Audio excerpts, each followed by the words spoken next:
Get away from here and wait outside. You have no business being here." The voice cut through the afternoon air like a knife, dripping with disgust and authority. The flight attendant screamed, "I'm calling security if you don't leave immediately. People like you don't fly on jets like this." Vivian, the black woman, stood there silent. The silence that followed was deafening. Rain began to fall on the tarmac of Westchester County Airport, and in that moment, a billionaire heiress stood face to face with an employee who had no idea she owned the entire company. But what the flight attendant screaming those words didn't know was that she had just made the biggest mistake of her entire life. Vivian Carter, at 37 years old, she's one of the most powerful women in aviation that you've probably never heard of. Just 12 hours earlier, Vivian had been sitting in a boardroom in London, closing a $3 billion international acquisition deal. Now she was rushing back to the United States for her father, Charles Carter's 70th birthday celebration in the Hamptons. The Carter family built their empire over 3 generations, owning everything from luxury hotels to tech companies, and yes, one of the largest private aviation companies in North America. But here's what makes Vivian different from every other wealthy heiress you might know. She deliberately stays invisible. No social media accounts, no red carpet appearances, no magazine interviews. As Vivian arrived at the airport early, she opted to enter the airport lounge first before her flight. But the gatekeeper stopped her saying, "Ma'am, this lounge is for first-class passengers only. You'll need to show me your boarding pass and identification." The voice was sharp, dismissive, dripping with the kind of authority that comes from gatekeeping privilege. Vivian paused, surprised by the aggressive tone. She had been using this lounge for over a decade, though she typically visited during quieter hours. "Of course," she replied, reaching into her purse for her platinum membership card and boarding pass. David took the documents with obvious skepticism, examining them like a detective studying evidence of a crime. "These don't look right," he announced loudly enough for other staff to hear.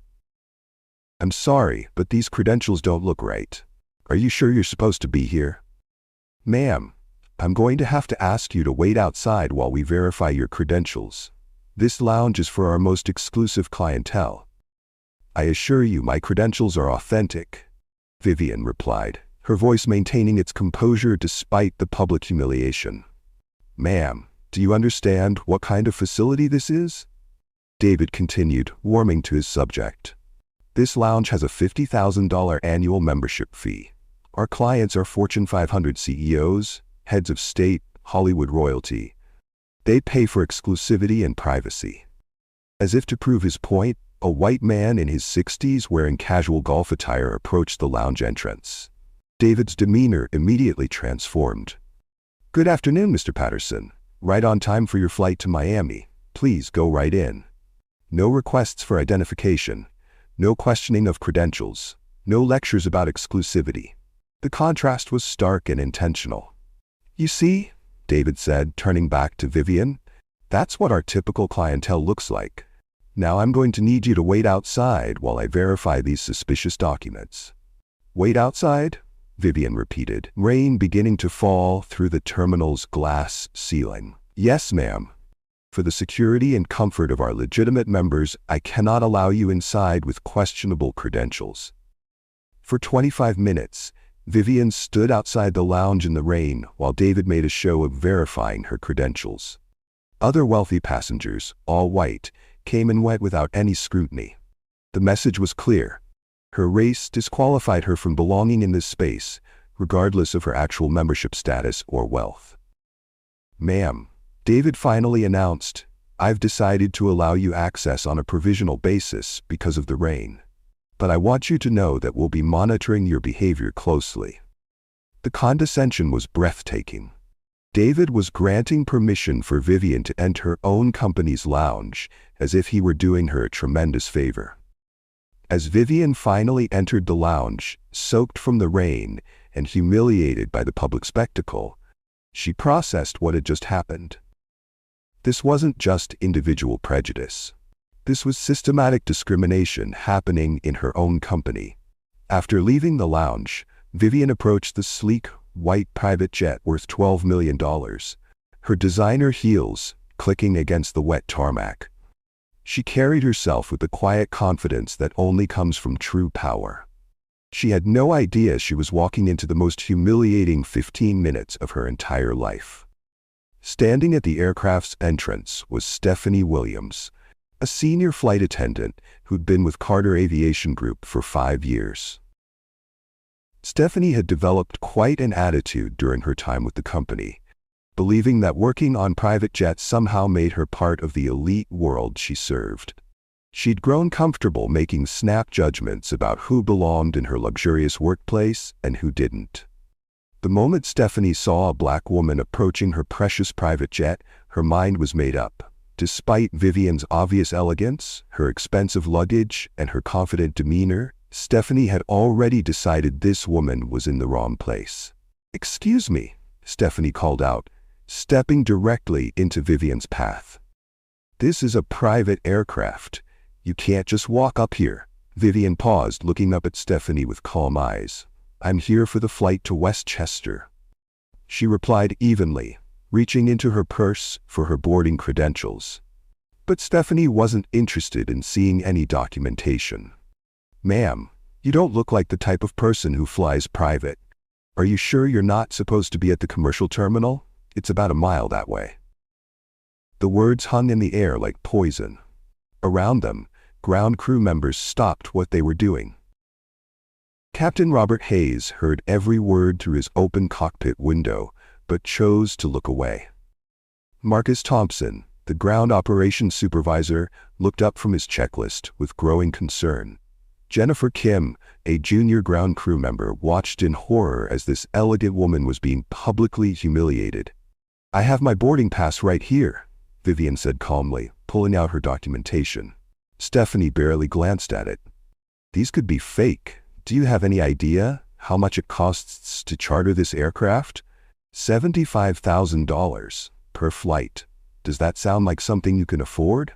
Vivian's composure was remarkable, but you could see something shift in her eyes. "I think there's been a misunderstanding." "The only misunderstanding," Stephanie interrupted, her voice getting louder, "is you thinking you belong anywhere near this aircraft. Security." She turned toward the terminal. "I need security to escort this woman away from the aircraft." David Palmer, the private terminal manager, came jogging over. Without even asking what was happening, he immediately sided with Stephanie. "Ma'am, you're going to need to leave this area immediately. This is for authorized personnel and passengers only." "I am a passenger," Vivian replied, her voice still controlled but with an edge that anyone paying attention would have recognized as dangerous. "Right," Stephanie laughed mockingly. "And I'm the Queen of England." "Look, lady, I don't know what game you're playing, but this isn't some commercial flight where you can just show up with a fake boarding pass. These are serious people with serious money." The rain was getting heavier now, and Vivian stood there, her expensive coat beginning to get wet, facing down two employees who were about to destroy their own careers with their next words. "Serious people like me?" Vivian asked quietly. "People like you don't fly private," Stephanie shot back. "You probably saw this plane and thought you'd try your luck. Well, guess what? It's not happening. Not on my watch." Marcus Thompson finally stepped forward, his conscience getting the better of him. "Stephanie, maybe we should just check her credentials properly." "Stay out of this, Marcus," Stephanie snapped. "I know how to do my job. Unlike some people, I actually care about the security and reputation of this company." That's when Vivian Carter did something that sent chills down everyone's spine. She smiled. Not a friendly smile, not a nervous smile, but the kind of smile that powerful people wear when they're about to destroy someone's entire world and want to savor every second of it. "You care about the reputation of this company?" Vivian asked, her voice deadly calm. "Absolutely. And that means keeping out people who clearly don't belong here." Vivian pulled out her phone, and her voice changed completely. Gone was any trace of the accommodating passenger. What emerged was pure authority. The kind of voice that commanded boardrooms and closed billion-dollar deals. "In that case," she said, dialing a number, "I think it's time we discussed exactly what kind of reputation you've been building." As the phone began to ring, Stephanie and David exchanged glances. Something in Vivian's tone made them suddenly very, very nervous. Captain Hayes finally climbed out of the cockpit, realizing that whatever was happening was far beyond a simple passenger dispute.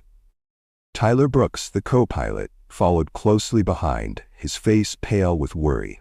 Jennifer Kim moved closer, and for the first time, she really looked at this woman who was being so brutally dismissed. The quality of her clothes, the confidence in her posture, the way she carried herself. This wasn't someone who was lost or confused. This was someone who belonged exactly where she was standing. What would you have done in Vivian's position? Would you have immediately revealed who you were, or would you have let these employees show their true colors first? Drop your thoughts in the comments below, and don't forget to subscribe to the channel.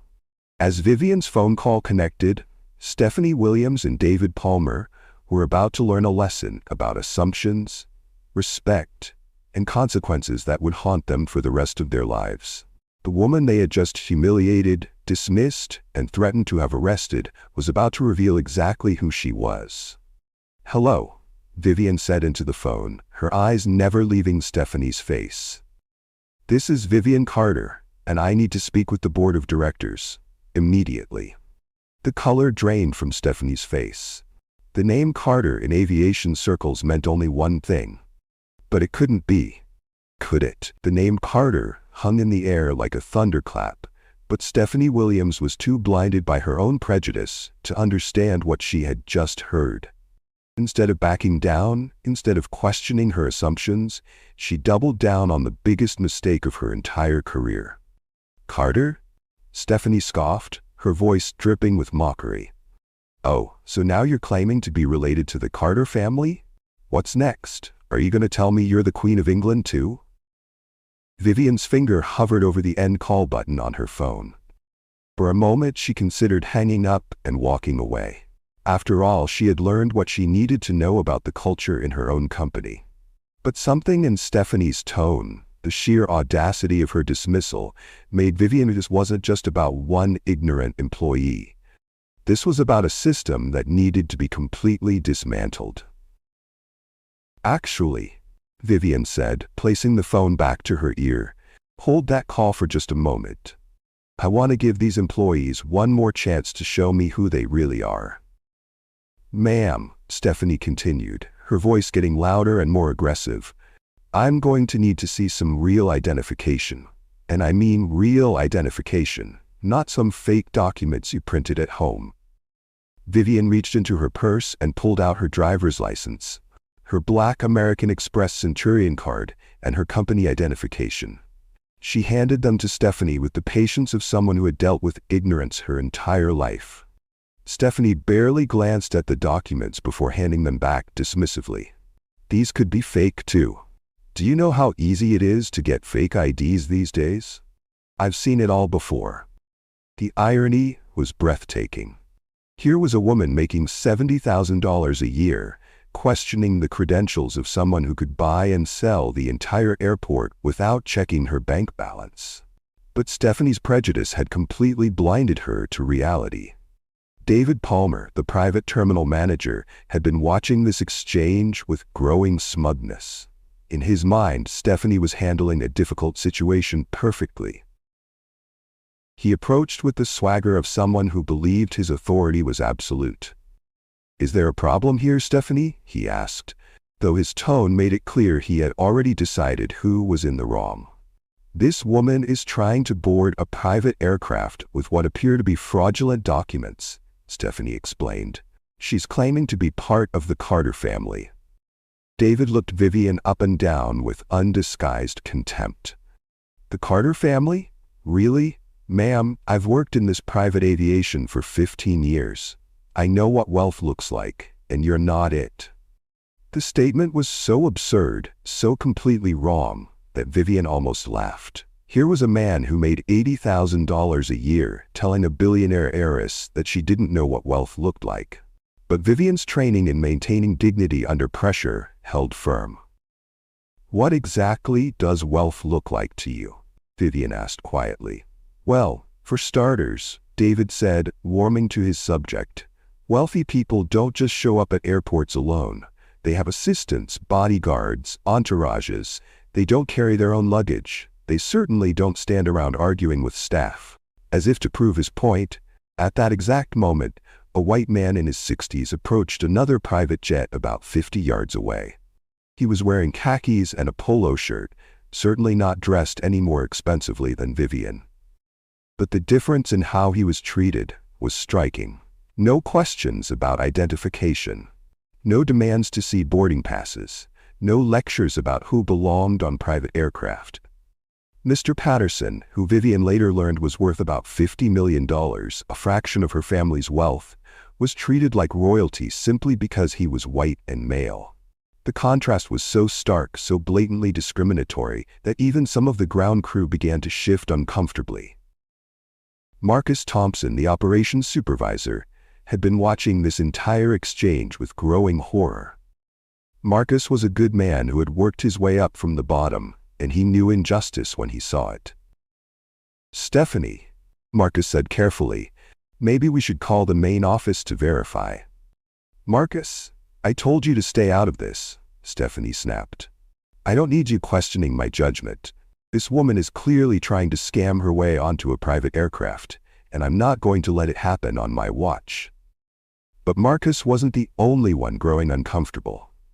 Captain Robert Hayes had been watching from the cockpit, and every instinct told him something was terribly wrong. Hayes had 23 years of experience in aviation, and he'd flown for wealthy clients before.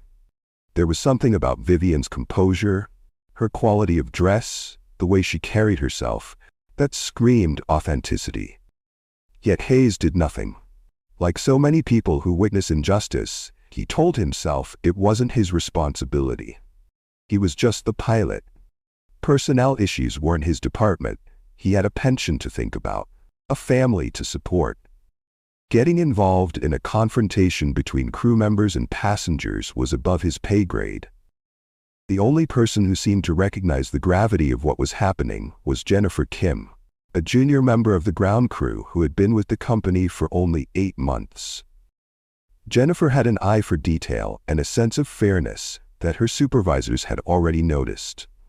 She watched as this impeccably dressed woman was being systematically humiliated, and everything about the situation felt wrong. Jennifer had seen real wealth before.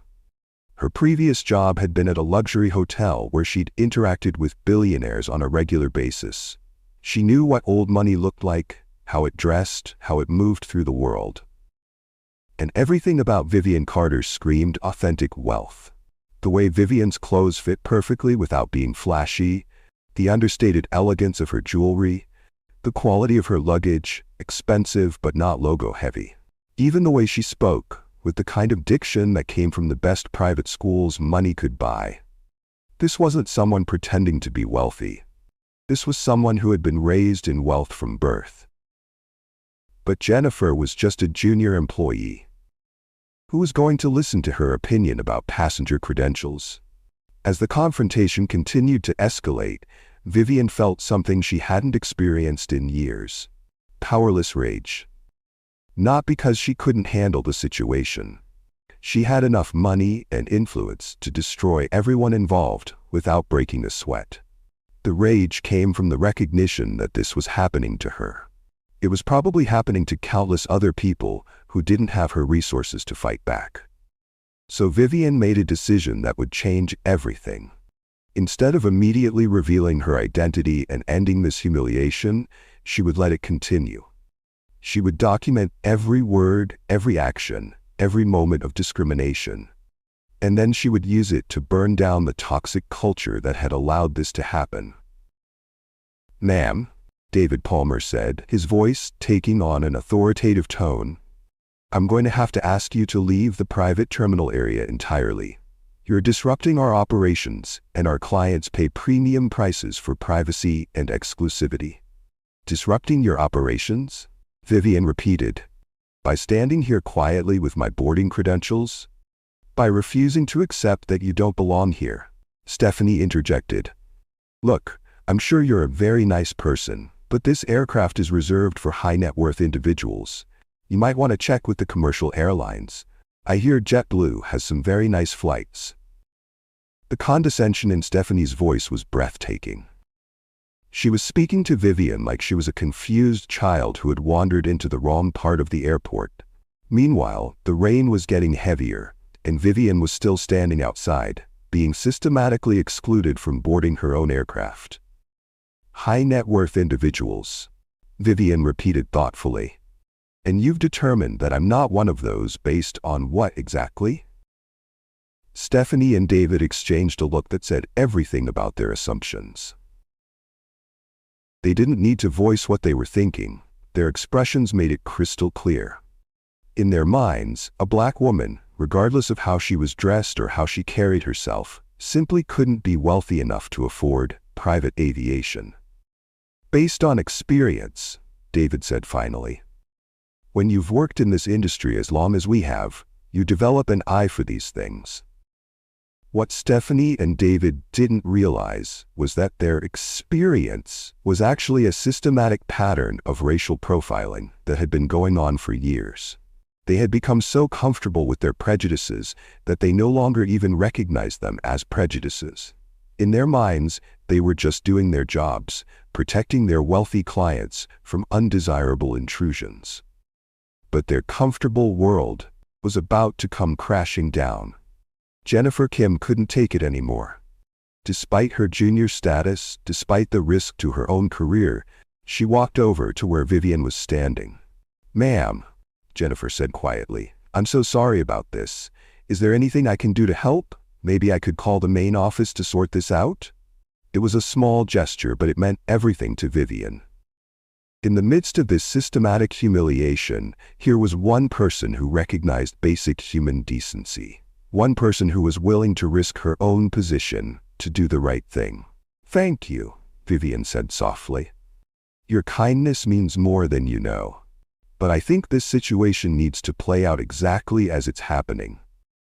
Jennifer didn't understand what that meant, but something in Vivian's tone told her that this story was far from over. Meanwhile, Stephanie was growing increasingly agitated. In her mind, she had given this woman multiple chances to leave gracefully, and instead of taking the hint, Vivian was standing her ground. This was starting to look like a real security situation. "Ma'am, I'm going to call airport security," Stephanie announced loudly. "You're trespassing on private property, and you're refusing to leave when asked." "I am trespassing," Vivian repeated, her voice still eerily calm. "On private property. Yes, this is a private aviation terminal. These aircraft are privately owned, and access is restricted to authorized personnel and passengers only." Vivian nodded thoughtfully. "And you're absolutely certain that I'm not an authorized passenger?" "I've checked your so-called credentials. They don't match our passenger manifest, and frankly, they look suspicious." What Stephanie didn't know was that Vivian's name on the passenger manifest was listed simply as V. Carter. No first name, no title, just an initial and a last name. It was a security measure that the Carter family had used for decades to maintain their privacy. But in Stephanie's mind, she was looking for someone who looked like her mental image of what a Carter should be. And a black woman definitely didn't fit that image. "You know what?" Vivian said, pulling out her phone again. "I think it's time I made that call." As she dialed, Vivian's entire demeanor shifted. The accommodating passenger disappeared, replaced by something far more dangerous. Her voice took on the tone of someone who was used to being obeyed without question. "Hello, I'm at Westchester County Airport," Vivian stated, "and I'm experiencing what can only be described as systematic discrimination from our employees." "Yes, our employees." The color was starting to drain from both Stephanie's and David's faces. Something in Vivian's tone, the way she said, "our employees," was beginning to penetrate their walls of prejudice and arrogance. "I want a full investigation launched immediately," Vivian said, her voice getting stronger with each word. I want security footage pulled from the last 30 minutes, and I want a complete review of hiring and training practices in the private aviation division." Captain Hayes finally climbed out of the cockpit, realizing that whatever was happening had gone far beyond a simple passenger dispute. As he approached the group, he could hear Vivian's side of the phone conversation, and his blood ran cold. "No, I don't think suspension pending investigation is sufficient," Vivian was saying. "I think we're looking at immediate termination for cause. This is exactly the kind of liability exposure that the board has been worried about." "I'll hold for the chairman," Vivian said, then looked directly at Stephanie. "He's pulling the employment files for everyone involved in this incident." The silence that followed was deafening. Around the airport, other passengers and crew members had begun to notice the commotion. Word was spreading that something big was happening at the Carter Aviation Terminal. Marcus Thompson approached the group, his face grave with concern. As operations supervisor, he knew he should have intervened earlier. His conscience had been screaming at him for the last 20 minutes, but he had chosen the safe route of staying out of what he assumed was a personnel matter. Now he was beginning to realize that his silence might have cost him his career. "Stephanie," Marcus said quietly, "maybe we should reconsider." "Reconsider what?" Stephanie snapped, though her voice had lost much of its earlier confidence. "Some woman shows up claiming to be a Carter, and suddenly we're supposed to believe her?" But even as she said it, Stephanie's conviction was wavering. There was something about the phone call she had just witnessed that felt too authentic to be fake. The way Vivian spoke about board meetings and employment files, the casual mention of corporate liability. These weren't things that someone could just make up on the spot. David Palmer was having similar doubts. He had built his career on reading people, on knowing who belonged in his exclusive world and who didn't. But everything about this situation was beginning to feel wrong. The woman's composure under pressure, her obvious quality and refinement, the way she spoke with such authority. What if they had made a terrible mistake? "Ma'am," David said carefully, "perhaps there's been a misunderstanding." "Perhaps," Vivian interrupted, lowering her phone. "A misunderstanding? You've accused me of fraud, trespassing, and carrying stolen identification. You've publicly humiliated me, refused to let me board an aircraft I have legitimate credentials for, and threatened to have me arrested. What part of that do you consider a misunderstanding?" The rain was coming down harder now, and Vivian was completely soaked. Her expensive coat was ruined, her hair was plastered to her head, and she had been standing in the weather for over 20 minutes because her own employees refused to let her board her own aircraft. "The chairman will see me now," Vivian said, raising the phone back to her ear. "Yes, sir. I'm still here at the airport. Standing in the rain, actually, because your employees have decided I don't look like the kind of person who should be allowed on a Carter Aviation aircraft." As Vivian continued her conversation with the chairman of the board, you could watch the realization dawning on everyone around her. The way she spoke about company policy, her familiarity with corporate structure, her casual mention of board meetings and executive decisions, this wasn't someone pretending to be important. This was someone who was important. Captain Hayes approached Stephanie with growing panic in his eyes. "Stephanie, what passenger manifest are you looking at?" "The standard manifest," Stephanie replied, though her voice was much quieter now. "There's no Vivian Carter listed." "Show me," Hayes demanded. Stephanie pulled out her tablet and scrolled to the passenger list. There at the top of the list was a single entry, V. Carter, owner CEO. The silence that followed was the sound of careers ending. Captain Hayes stared at the screen, then looked at Vivian, then back at the screen. 23 years of experience in aviation, and he had just witnessed one of his crew members discriminate against the owner of the entire company. "Oh God," he whispered. "Oh my God." He looked over Hayes' shoulder at the tablet, and his face went white. V. Carter, owner CEO. The woman they had been treating like a criminal was the CEO of Carter Aviation Group. David Palmer saw their expressions and felt his stomach drop. What? What is it? But he didn't need an answer. Vivian's phone call was providing all the information anyone needed. Stephanie Williams sank down onto a nearby equipment crate, the full weight of what she had done crashing down on her. She had just spent 30 minutes systematically discriminating against the owner of Carter Aviation Group. Not just any owner. A member of the Carter family, one of the most powerful families in American business. And she had done it all in front of witnesses, with security cameras recording every word. As Vivian ended her call, she looked around at the group of employees who had spent the last 30 minutes making the biggest mistake of their professional lives. Her expression wasn't angry, it was something far more dangerous. It was disappointed. Now, she said quietly, I believe someone mentioned calling security. I think that's an excellent idea. I'd like to file a formal complaint about discrimination, harassment, and hostile work environment. The rain continued to fall, but Vivian Carter was no longer just standing in it. She was standing in the wreckage of several careers, and the storm that was about to hit Carter Aviation Group would make the weather seem like a gentle spring shower. But first, Vivian had one more phone call to make, and this one would change everything. The first call went to her executive assistant, Sarah Chen, who had been managing Vivian's schedule for over 8 years. Sarah was in the middle of coordinating a major acquisition meeting in Manchester when her phone rang. Sarah, it's me, Vivian said, her voice still controlled, but with an edge that Sarah had only heard a handful of times in their working relationship.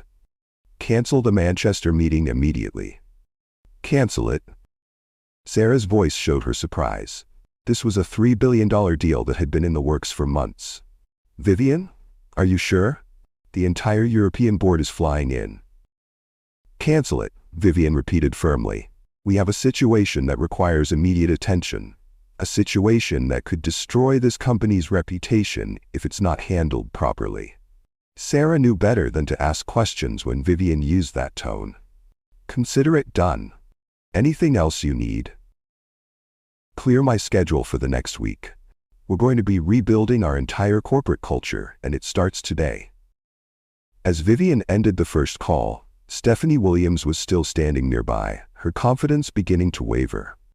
There was something about the authority in Vivian's voice, the way she casually mentioned canceling billion-dollar meetings, that was starting to penetrate her wall of prejudice. The second call went to Michael Torres, Carter Aviation Group's head of security. Torres was a former FBI agent who had been with the company for 6 years, and he knew that when Vivian Carter called personally, it meant something serious was happening. Michael, I need all security footage from Terminal 7 private jet section for the last hour, Vivian said without preamble. I need it pulled, secured, and prepared for legal review. Footage from Terminal 7? Torres repeated. Vivian, are you at the airport? Yes, and I need that footage preserved as evidence. We have a discrimination incident involving our own staff that's going to require a full investigation. How serious are we talking?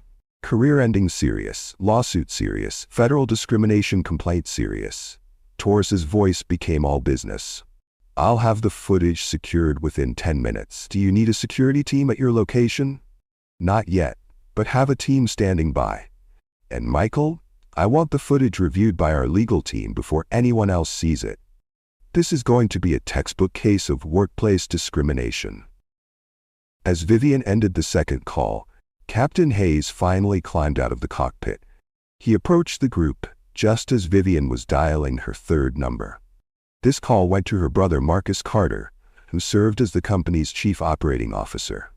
Marcus was in a board meeting in Manhattan when his phone buzzed with Vivian's emergency code. Marcus, I need you to drop everything and get to Westchester County Airport, Vivian said. Bring the legal team. Bring HR. Bring anyone else who needs to see what kind of culture we've allowed to develop in our own company. What's going on? Marcus could hear the tension in his sister's voice, and it worried him. Vivian never lost her composure. I'm standing in the rain outside one of our own aircraft because our employees have decided that I don't look like the kind of person who belongs on a private jet. The silence on the other end of the line was deafening. Marcus Carter was not just Vivian's brother. He was her business partner, her closest advisor, and someone who had witnessed her build Carter Aviation Group into one of the most successful companies in the industry. The idea that their own employees would discriminate against her was beyond comprehension. "They what?" Marcus's voice was dangerously quiet. "You heard me correctly. I've been standing here for 45 minutes being told that I don't belong on my aircraft by employees who are supposed to represent our company's values. I'm leaving now. I'll be there in 30 minutes. Marcus, bring the termination paperwork. We're going to need it." As Vivian ended the third call, the color was beginning to drain from David Palmer's face. He had heard enough of the conversation to realize that something was very, very wrong. The casual mention of legal teams and termination paperwork was starting to penetrate his fog of arrogance. But it was the fourth call that would end careers and change everything. Vivian dialed the direct line to the Carter Aviation Group boardroom, where the weekly executive meeting was taking place. The board members were reviewing quarterly reports when the conference room phone rang with Vivian's emergency code. "This is Vivian Carter," she said, and her voice had completely transformed. Gone was any trace of the patient passenger. What emerged was pure authority, the voice of someone who owned companies worth billions of dollars and was not accustomed to being questioned. "I'm calling an emergency board meeting to address a discrimination incident involving our own staff that is occurring right now, at this moment, at Westchester County Airport." Board Chairman Robert Sterling's voice came through the speaker. "Vivian, what kind of incident are we talking about?" "The kind that makes headlines," Vivian replied, her voice getting colder with each word. "The kind that triggers federal investigations. The kind that destroys reputations and costs companies hundreds of millions in lawsuits." "Where are you exactly?" "I'm standing in the rain outside Terminal 7 because our employees have spent the last 45 minutes telling me that I don't belong on one of our own aircraft." The silence in the boardroom was absolute. These were some of the most powerful executives in American business, and they knew exactly what kind of liability exposure Vivian was describing. "Robert, I don't care what meetings you're in," Vivian continued, her tone becoming increasingly commanding. "I don't care what calls you need to cancel. This company's reputation is on the line, and we need to address it immediately." "Vivian, surely there's been some kind of misunderstanding." "The only misunderstanding," Vivian interrupted, "is that someone just told the owner of this company that she doesn't belong on her own aircraft, and they did it in front of witnesses, with security cameras recording every word." As the board members absorbed the magnitude of what they were hearing, Vivian continued her devastating assessment. By now, a crowd had begun to gather around the terminal. Word was spreading that something significant was happening at the Carter Aviation section, and other passengers and crew members were starting to pay attention. That's when Marcus Carter arrived. A black Mercedes S-Class pulled up to the terminal, followed by 2 additional vehicles carrying what was obviously a legal team. Marcus Carter stepped out of the lead car, and even from a distance, his resemblance to Vivian was unmistakable. The same bearing, the same quality of dress, the same aura of quiet authority. Behind him came 3 attorneys from Carter Aviation Group's legal department, 2 HR executives, and a team of corporate security personnel. This wasn't a small response team. This was the kind of legal and executive firepower that companies deploy when they're facing existential threats. Airport security had been reviewing footage at Vivian's request, and as Marcus approached the group, the head of airport security jogged over with a tablet in his hands. "Ma'am," the security chief said to Vivian, "we've reviewed the footage as requested. We have everything documented from multiple angles." As the realization spread through the group, Marcus Carter approached his sister with a combination of fury and heartbreak in his eyes. He had built this company alongside Vivian, and the idea that their own employees would treat her this way was devastating. "Vivian," he said quietly. "I am so sorry." "Don't apologize to me," Vivian replied, her voice still carrying that ice-cold authority. "Apologize to every passenger who has been treated this way before me. Apologize to every employee who has been discriminated against. Apologize to the shareholders who are about to watch this company's reputation get destroyed." Marcus turned to look at Stephanie and David, and his expression was terrifying. As COO of Carter Aviation Group, he had seen discrimination complaints before, but never anything this blatant, this documented, this public. "Which one of you," Marcus asked quietly, "told my sister that she doesn't belong on her own aircraft?" The silence that followed was deafening. Vivian finally stepped forward, and for the first time in over an hour, she began walking toward the aircraft steps. But now she wasn't walking as a passenger hoping to board a flight. She was walking as the CEO of Carter Aviation Group, and everyone could see the difference. Her posture changed. Her expression hardened. The accommodating passenger disappeared completely, replaced by one of the most powerful executives in American business. "Everyone involved in this incident," Vivian announced, "will report to the aircraft's conference room immediately. We're going to have a conversation about respect, discrimination, and consequences." As Vivian boarded her own aircraft, followed by her legal team and HR executives, the employees who had spent the last hour humiliating her realized that their careers were over. They were about to face the reckoning of their lives. Inside the luxurious cabin of the $12 million aircraft, Vivian took her seat at the head of the conference table. Around her sat the legal team, HR executives, and her brother Marcus. Across from them, looking like defendants in a criminal trial, sat Stephanie Williams, David Palmer, Captain Hayes, and Tyler Brooks. The contrast was stark and intentional. On one side of the table sat power, authority, and justice. On the other side sat the wreckage of several careers. Vivian's voice, when she finally spoke, carried the kind of authority that comes from owning billion-dollar companies and destroying people who cross her. "I want to understand," she said quietly, "how my own employees could treat anyone the way you treated me today." The silence in the cabin was deafening.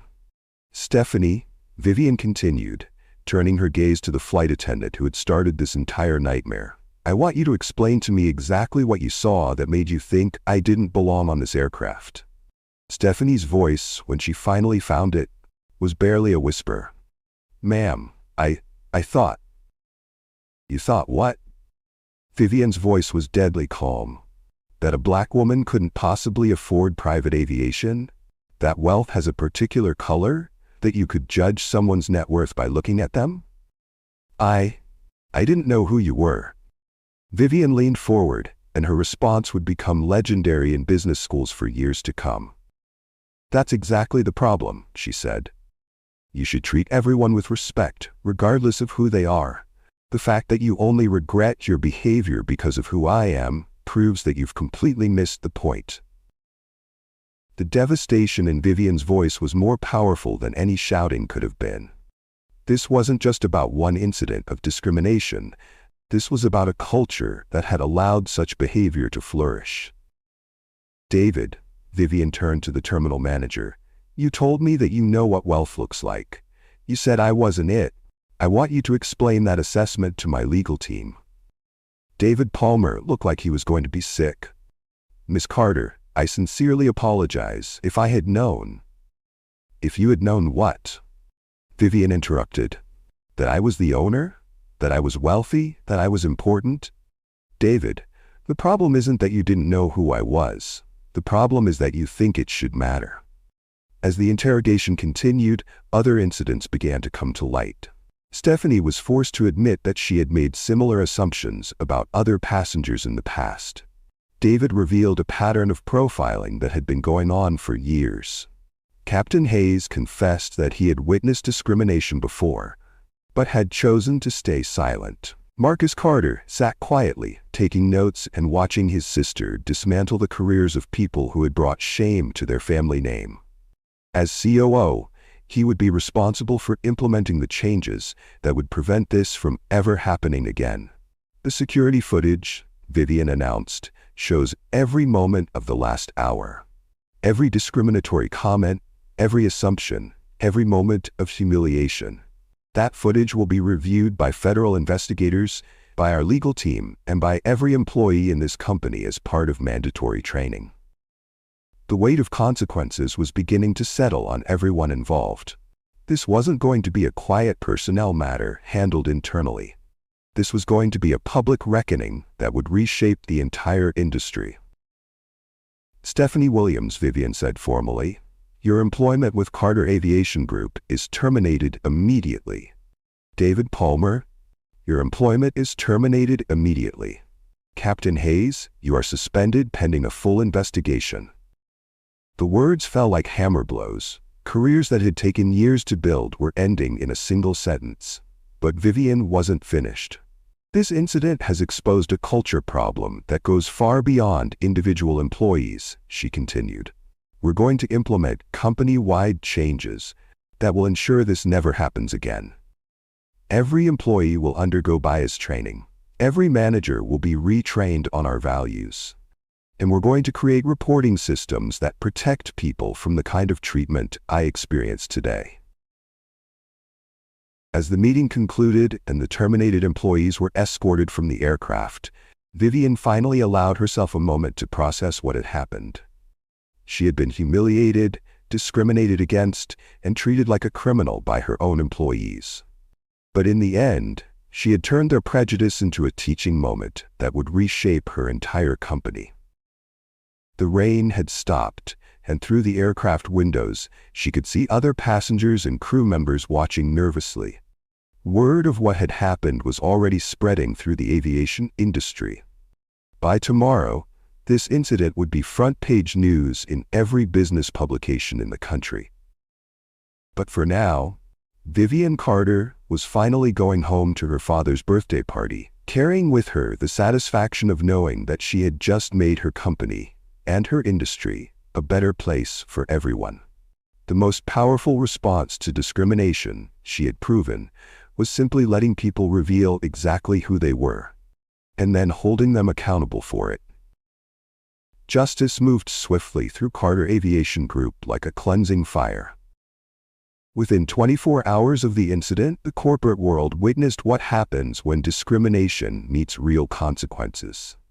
Stephanie Williams found herself not just fired, but permanently blacklisted from the aviation industry. Her termination letter, which would later become a template for discrimination cases, detailed every moment of her prejudiced behavior.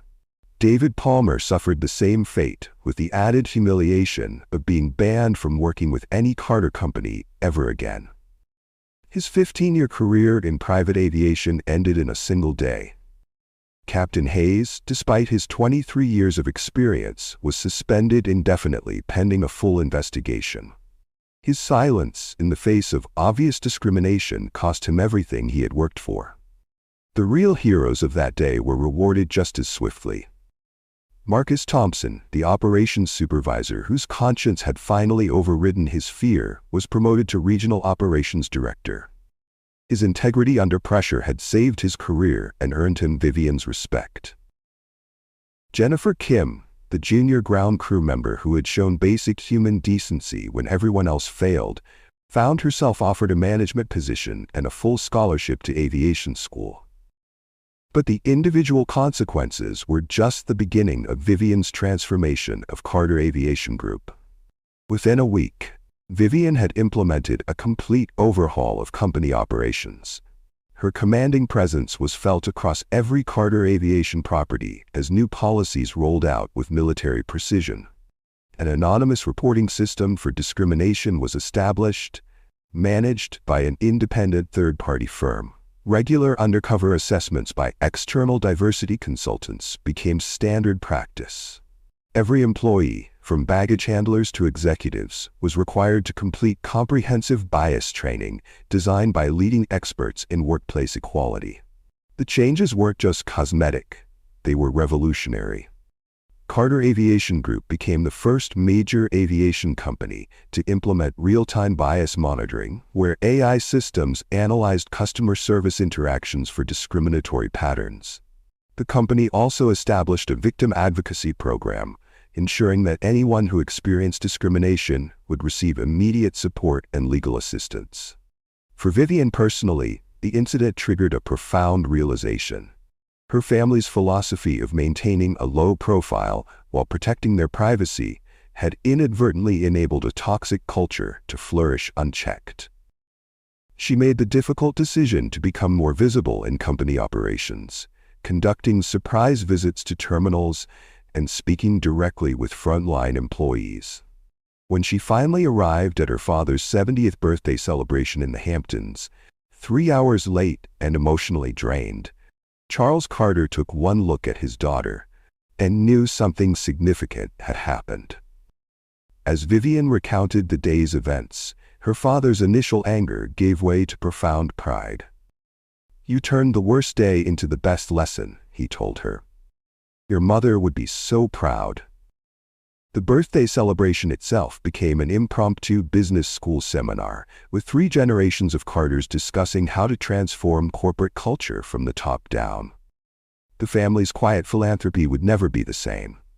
They increased their investment in diversity initiatives by 500%, and established mentorship programs specifically for underrepresented groups in aviation. The ripple effects of that single afternoon extended far beyond Carter Aviation Group. The incident became a Harvard Business School case study within months, titled "When Discrimination Meets Authority: Leadership in Crisis." Other aviation companies scrambled to implement similar policies, terrified of facing their own version of Vivian's nightmare. Vivian's leadership style gained national recognition, with business publications calling her the executive who turned humiliation into transformation. She was invited to speak at conferences, testify before Congress about workplace discrimination, and serve on panels about corporate responsibility. The woman who had spent her entire life avoiding publicity became one of the most respected voices in American business. But perhaps the most remarkable twist came 6 months later. Stephanie Williams, after losing everything and being forced to confront the reality of her prejudices, spent those months in deep personal reflection. She volunteered at community centers, worked with diversity training organizations, and slowly began to understand the damage her assumptions had caused, not just to Vivian, but to countless others over the years. She wrote a public letter that was published in major newspapers across the country, acknowledging her behavior and thanking Vivian for forcing her to face her own biases. The letter was raw, honest, and devastating in its self-awareness. Vivian's response shocked the business world. Instead of dismissing Stephanie's apology, she offered her something unprecedented, a chance at redemption. Not a job. Stephanie would never work in aviation again, but an opportunity to become part of Carter Aviation Group's diversity training program, sharing her story with employees and helping them understand how unconscious bias can destroy lives and careers. True leadership, Vivian explained to a stunned boardroom, includes forgiveness alongside accountability.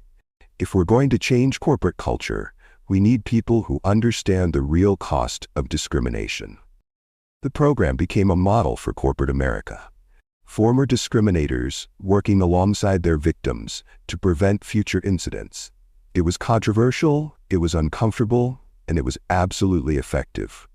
1 year after that rainy afternoon at Westchester County Airport, Carter Aviation Group had transformed from a company with a hidden discrimination problem into the gold standard for inclusive business practices.